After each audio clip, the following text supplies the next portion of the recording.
Dear students, welcome again, and here we are going through the short story The Necklace by Guy D. Mawsant, and it is from your class 10th Tulip series book of English. तो पिछले video में हमने जो author का background है वो हमने देख लिया, and now we are going to start the text of this very lesson.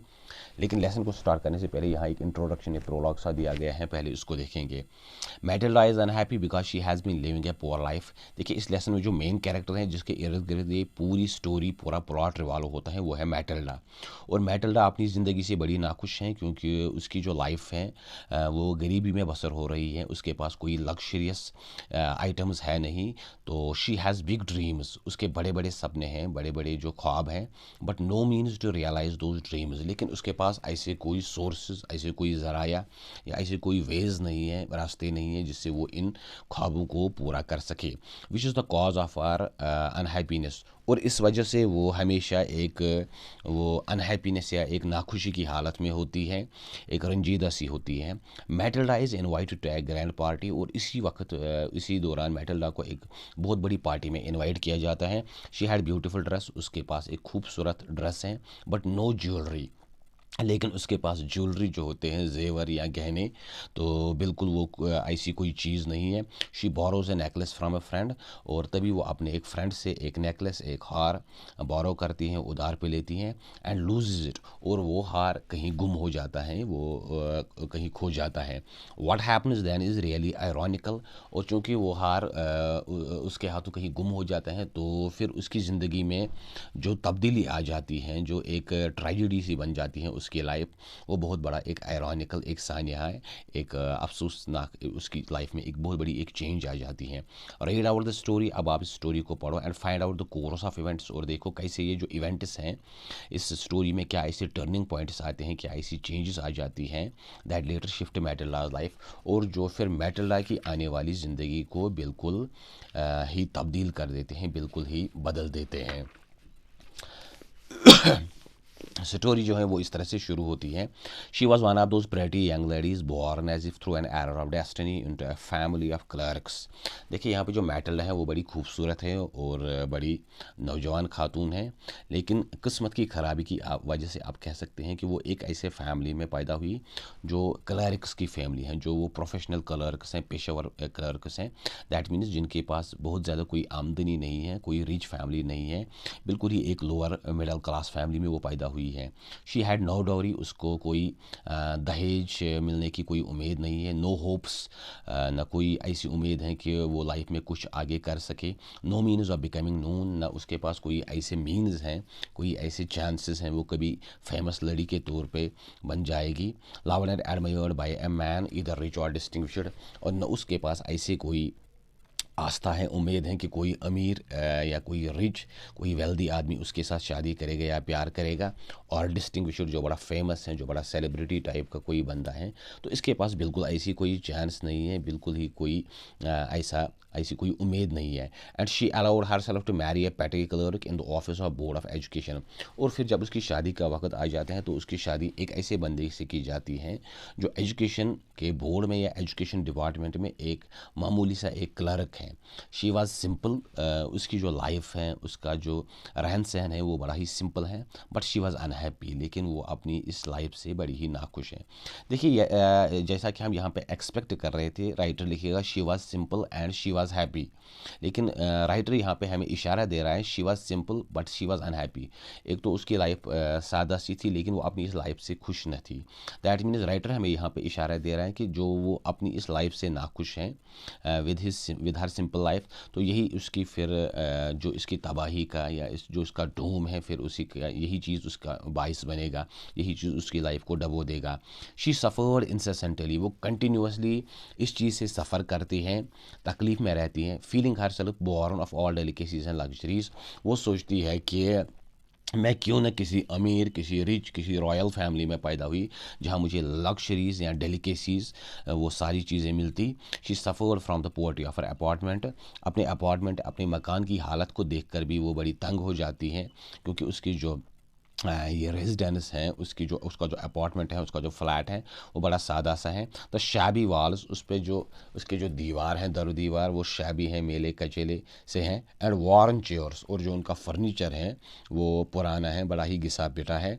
All these things tortured and angered her, और इन सारी चीज़ों से वो टॉर्चर हो जाती हैं, ये उसको तकलीफ पहुंचाती हैं। एंड एंगर्ड हर, और उसको बड़ा गुस्सा आता है।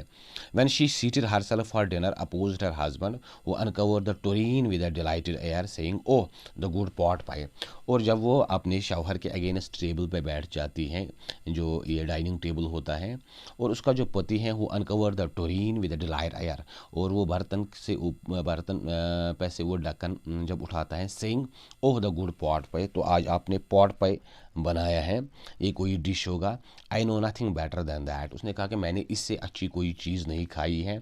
She would think of एलिजेंट dinners of shining silver, लेकिन उसकी जो बीवी हैं, जो ये मैटिल्डा है, ये उस टाइम सोच रही होती है एलिजेंट डिनर्स, जो बहुत बड़े बड़ी जो रेस्टोरेंट्स में या बड़े बड़ी जो रिच फैमिलीज़ में जो वो बहुत जो वो ख़ास किस्म के जो डिनर्स, पकवान या डिशेस तैयार किए जाते हैं ऑफ शाइनिंग सिल्वर, फिर चांदी के वो बर्तनों में दिए जाते हैं, वो इन्हीं ख्यालों में गुम है। She thought of the exquisite food served in marvellous dishes, वो सोच रही है कि जो वो ख़ास किस्म की जो फूड जो हैं, जो मार्वेलस बड़े ही शानदार वो डिशेस होते हैं, उन्हीं के बारे में उसका ध्यान रहता है। She had neither frocks nor jewellers, उसके पास कोई फ्रॉक्स, वही कोई कपड़े नहीं है, नॉर ज्वेलर्स, ना कोई गहने हैं, नथिंग, कुछ भी नहीं है।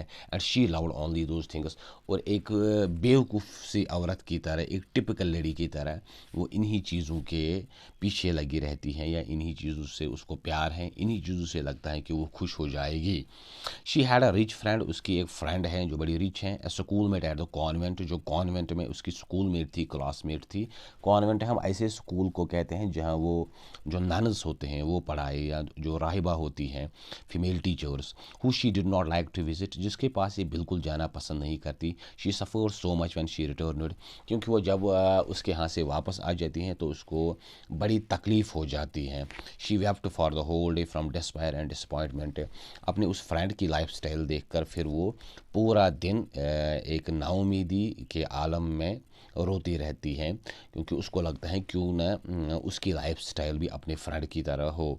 One evening her husband return elated bearing in his hand a large envelope, एक शाम को उसका जब पति आ जाता है तो आज वो बड़ा खुश हैं, क्योंकि उसके हाथ में एक बहुत बड़ा एनवलप है और कोई लिफाफा है। हेयर, उसने कहा ये देखो, ही सैड, उसने कहा here is something for you, इसमें आपके लिए कुछ है। She quickly drew out a printed card on which were inscribed these lines, उसने जल्दी से ये जो प्रिंटेड कार्ड उसमें निकाला जिस पे कुछ लाइन्स लिखी हुई थी। The minister of public instruction and ma'am George Ramponneau of the honour of mister and ma'am Loisel's company Monday evening January 8 at the minister's residence. उस पर जो लिखा हुआ है वो ये है कि जो पब्लिक इंस्ट्रक्शन का या महकमा तालीम का जो वज़ीर है, उसकी जो वाइफ है मैम जॉर्ज रमफोन, वो चाहती हैं कि मिस्टर और ma'am Lizol, that means Matilda, और जो इसका जो पति हैं वो आ जाए। उनको इनवाइट किया जाता है मंडे के दिन इवनिंग, शाम के वक्त, जनवरी 18 को, एट द मिनिस्टर्स रेजिडेंस। तो मिनिस्टर्स रेजिडेंस पे कोई बहुत बड़ी पार्टी है तो इन दोनों को वहाँ पे इनवाइट किया जाता है। इंस्टेड ऑफ बीइंग डिलाइट, इसके बरक से वो खुश हो जाती, as her husband had hoped, as her husband had expected, जैसा कि उसके पति ने उम्मीद की थी। She threw the invitation spitefully upon the table murmuring, उसने बड़े ही स्पाइटफुली, स्कॉर्नफुली, हकारत भरे अंदाज में इस एनवलप को टेबल पर फेंक दिया, मारमरिंग, और साथ में कहती रही what do you suppose I want with that. उसने अपने पति से कहा कि आप क्या चाहते हो, मुझे इस कार्ड का क्या करना है, इसके साथ मेरा क्या लेना देना है। But my diary I thought it would make you happy, उसके पति ने कहा कि मुझे लग रहा था कि शायद आप इससे खुश हो जाती।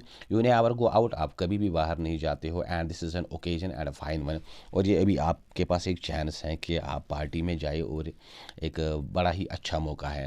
एवरीबॉडी विशेज़ वन, हर कोई चाहता था कि, या हर कोई चाहता है कि उसको कोई इनवाइट करे, and it's very select, it is very select means ये जो इनविटेशन है ये खास खास लोगों को दी गई है।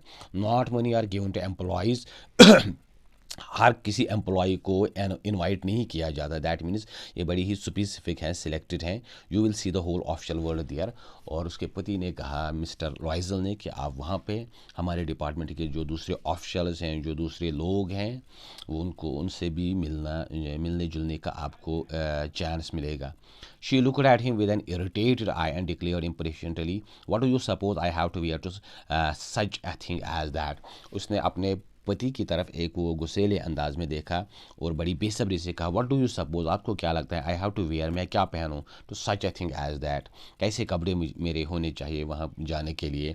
He had not thought of that, उसके पति ने ये नहीं सोचा था। ही स्टैमर्ड, वो थोड़ा हकलाया। उसने कहा, why the dress you wear when we go to the theatre.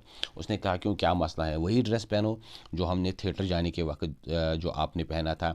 It seems very pretty to me, वो मुझे बड़ा खूबसूरत लगा। ही वॉज साइलेंट, वो बिल्कुल खामोश हो गया। स्टूबिफाइड, दैट मीन्स बिल्कुल बात नहीं कर पा रहा था। इन जिसमें थोड़ा नाउमेद सा हुआ। At the site of his wife, उसने जब देखा कि उसकी जो पत्नी है वीपिंग, उसने रोना धोना शुरू कर दिया। ही स्टैमर्ड, वो हकलाया, व्हाट इज़ द मैटर, उसने कहा क्या मसला है, व्हाट इज़ द मैटर, मुझे बताओ। बाय अ वायलेंट एफर्ट, बड़ी कोशिश के बाद, she had controlled her vexation, उसने अपना ये रोना धोना बंद कर दिया। एंड रेस्पॉन्डेड इन अ काम वॉइस, और बड़ी ही शांति से कहा, वाइपिंग हर मॉइस्ट चीक्स, अपने इन चीक्स को, जो इसके गाल हैं उनको, इन पे जो ये आंसू थे उनको खुश्क किया। Nothing, only I have no dress and consequently I can not go to fair, you are caught some colleague whose wife is better fitted out than I. उसने कहा, कुछ नहीं, मेरे कोई मसला नहीं है, मसला सिर्फ ये है कि मेरे पास कोई ड्रेस नहीं है उस पार्टी में जाने के लिए, तो मैं नहीं जा सकती। And give your card to some colleague, आप ना ये कार्ड जो है ये आप किसी अपने कोलीग को, साथी को दो। Who is wife is better fit out than I, जिसकी जो पत्नी है वो वहाँ पे मेरे से ज़्यादा फिट हो जाने के लिए। दैट मीन्स जिसके पास कपड़े और दूसरी चीज़ें हो वहाँ जाने के लिए।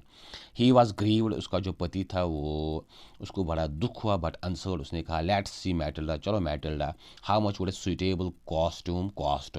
उसने कहा कि चलो देखते हैं कि एक अच्छा खासा ड्रेस कितने में आता है। Something that would serve for other occasions, एक ऐसा ड्रेस जो फिर आप दूसरे ओकेजन्स पे भी, दूसरे मौक़ों पे भी पहन सको। समथिंग वेरी सिंपल, लेकिन सिंपल ही होना चाहिए, ज़्यादा कुछ महंगा या ज़्यादा कुछ वो डिफरेंट सा नहीं होना चाहिए। That should be very simple. तो यहाँ तक हमने देख लिया कि जो मैटिल्डा है ये किस टाइप की कैरेक्टर हैं, किस टाइप की लड़ी हैं। और फिर ये चीज़ जो है, जो इसमें ये एक ट्रैजिक फ्लॉ है, एक बहुत बड़ी खामी है, यही उसकी तबाही का सबब बन जाती है, यही उसकी बर्बादी का सबब बन जाती हैं। तो डियर व्यूअर्स, उम्मीद है आपको ये चीज़ समझ आई होगी। और अगर आपको ये वीडियो अच्छा लगा हो तो उसको ज़रूर शेयर करें और चैनल को सब्सक्राइब करें, बेल आइकन पे क्लिक करें, ताकि जो और नेक्स्ट आने वाली वीडियोस हैं वो भी आप तक पहुंच सके।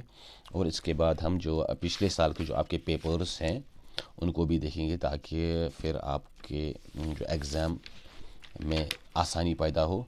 और जो कुछ ग्रामर रिलेटेड दूसरी चीज़ें होंगी वो भी साथ साथ हम डिस्कस करेंगे। Wish you all the best and thank you.